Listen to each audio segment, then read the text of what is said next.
thème, la part du gâteau sur la fiscalité, nous allons tout d'abord accueillir Aldo Cardozo, qui est membre du conseil de surveillance de la Fondation pour l'innovation politique. Il est notamment l'auteur d'une étude qui met en question la constitutionnalité de l'ISF et il va nous parler de ses propositions pour réformer la fiscalité du capital.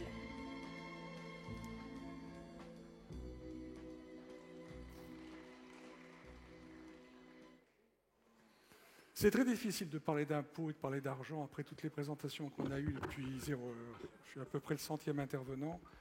Les sujets qui ont été évoqués ont été parfois assez spectaculaires, extrêmement intéressants, nous ont élevés. Parler d'impôts, c'est être un peu terre à terre et c'est donner l'impression de parler de choses assez futiles. À la Fondation, nous sommes intéressés aux questions fiscales depuis quelques mois, un peu avant que ça soit à la mode récemment. Et pourquoi s'y est-on intéressé ? Parce qu'au-delà des débats de finances publiques et de dépenses publiques, il est très important de savoir quel est le système fiscal qui nous gère et quelles sont en fait les hypothèses qui sous-tendent ce système fiscal. Il n'est pas question de parler de détails de taxation, ce n'est pas le lieu aussi, ce n'est pas le lieu qui nous intéresse dans un think tank politique. C'est davantage de comprendre comment les règles qui sont définies reflètent un certain nombre de croyances, une représentation de la société, un certain nombre de valeurs, comment ceci va influer les comportements des citoyens et en conséquence, quels seront les effets macroéconomiques et sociaux de ces croyances traduites en règles fiscales.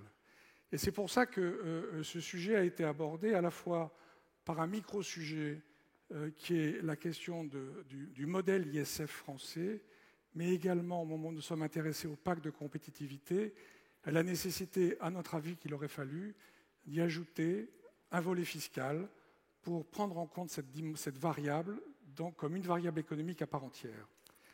Alors, le sujet, le thème qu'on a retenu pour cette session n'est pas bon. Et le fait que ça ne soit pas bon montre à quel point cette idéologie de l'impôt est prégnante dans notre système français. Il n'aurait jamais fallu parler de part de gâteau. Dès qu'on parle de part de gâteau, on parle de partage. Dès qu'on parle de part de gâteau, si j'en ai une plus grande, la vôtre est plus petite. Si on fait 2 petites parts, ben c'est qu'on est maltraité. Si quelqu'un prend une grande part, c'est qu'il prend tout. La question vraiment qu'il faudrait pouvoir aborder de façon lucide, c'est la taille du gâteau.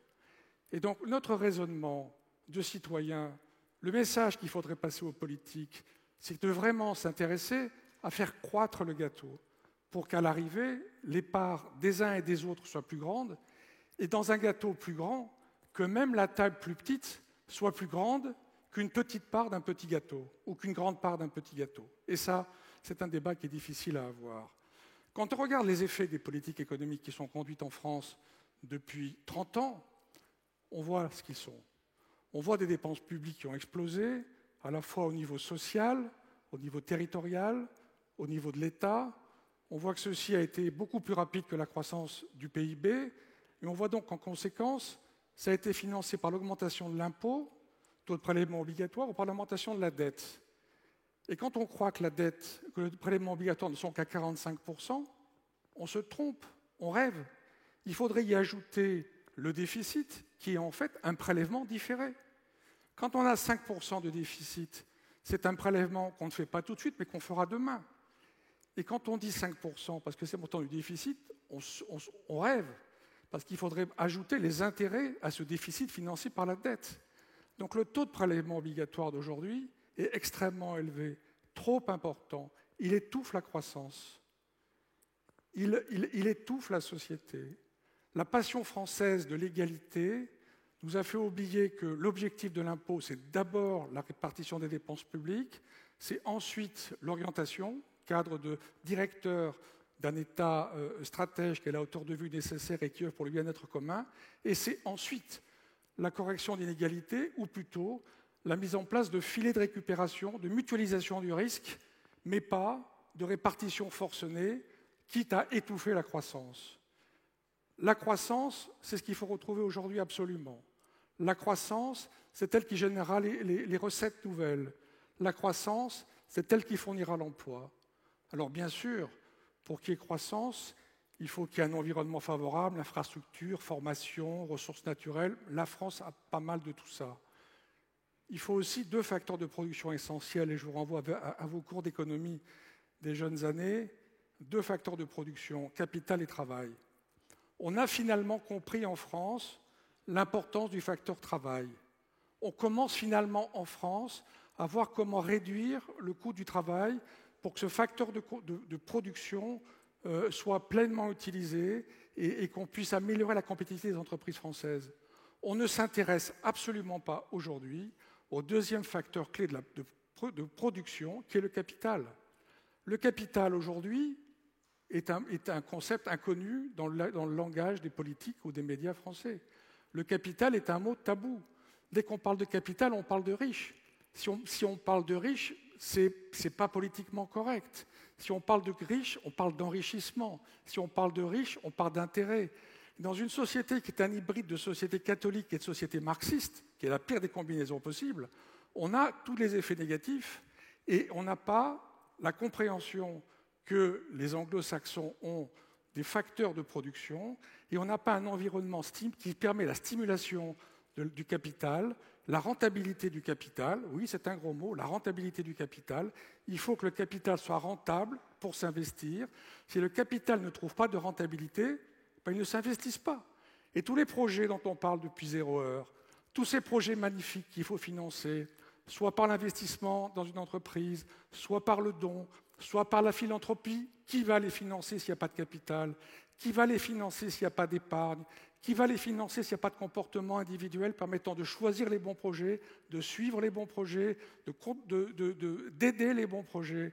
Est-ce qu'on croit encore que c'est l'État central, dans une énorme pompe qui va aspirer et refouler, qui va être capable à 65 millions d'individus de choisir le bon projet au niveau de chacune des communes de 3000 habitants? Et c'est totalement dépassé comme conception.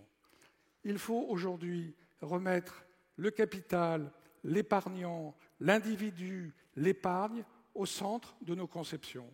Si on regarde cet exemple simplement sur qu'est devenu le capital en France ou que devient le capital en France, on a fait des études à la fois rétrospectives et prospectives pour comprendre de quelle façon différents portefeuilles de 1, 10, 100 millions, investis de différentes façons, immobilier, obligations, actions, s'étaient comportés sur les 10 ans qui s'étaient écoulés. Les rendements sont catastrophiques. Ceux qui ont eu la chance d'avoir, après impôt, ceux qui ont eu la chance d'avoir un appartement à Paris s'en sont bien sortis. Tous les autres se sont ramassés. Et donc, en fonction de la composition du capital, les rendements ont été plus ou moins négatifs. Comment stimuler l'épargne? Comment encourager l'épargne? Comment encourager l'investissement quand le rendement est négatif? Et ça, c'est une étude prospective. Qu'est-ce qu'elle montre simplement? Et qu'est-ce qu'elle a montré? C'est que pour un capital qui est là à 10, mais le résultat est le même à 1 million ou à 100 millions, si le rendement n'est pas quelque part entre 8 et 9%, entre 8%, entre 7 et 8%, votre capital est détruit au fil des années. Est détruit au fil des années. Et beaucoup de gens ont été surpris de voir que le taux d'équilibre aujourd'hui était de l'ordre de 8 à 9%. Pour couvrir l'inflation, pour couvrir l'ISF, pour couvrir une fiscalité du capital qui est absurdement aujourd'hui, totalement absurdement alignée sur l'imposition du travail, il faut 8 à 9% de rendement par an sur longue durée pour garder le pouvoir d'achat du capital. C'est impossible. C'est impossible. Ça veut dire quoi? Ça veut dire que soit le capital détruit de la valeur, soit on pousse les entreprises à faire des comportements absurdes pour générer des comportements de longue durée à 10%, ce qui est absolument suicidaire. On l'a vu à l'époque où certains fonds de pension poussaient pour des taux entre 10 et 15%. Il ne faut pas pousser les investisseurs à rechercher des taux forts pour couvrir leur rentabilité et protéger leur épargne. Il faut leur permettre au contraire d'avoir besoin d'un faible taux pour couvrir l'inflation, plus une petite rentabilité de longue durée. Donc il ne faut pas les saigner par une addition d'impositions et les mettre en des conditions, les pousser à des investissements extrêmement conservateurs et de fait ne pas prendre de risques pour alimenter la croissance. Il faut savoir ce qu'on veut. Il faut savoir quel type de société on choisit. Là, je vous ai mis une citation de quelqu'un qui n'est absolument pas populaire en France, qui est le Premier ministre de Singapour pendant longtemps, qui a créé ce pays, et qui tout simplement, de façon très pragmatique, posait la question de savoir de quelle société on veut vivre.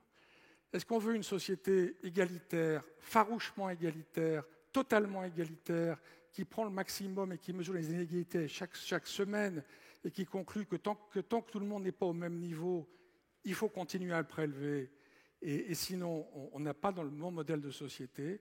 Ou est-ce qu'il faut au contraire trouver les mécanismes d'une forte croissance pour ensuite voir comment on gère les surplus de cette croissance et les produits de cette croissance?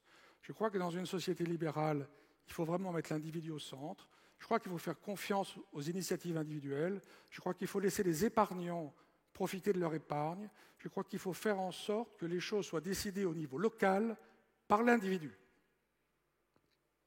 Et donc, réformer la fiscalité du capital. Merci Aldo Cardozo.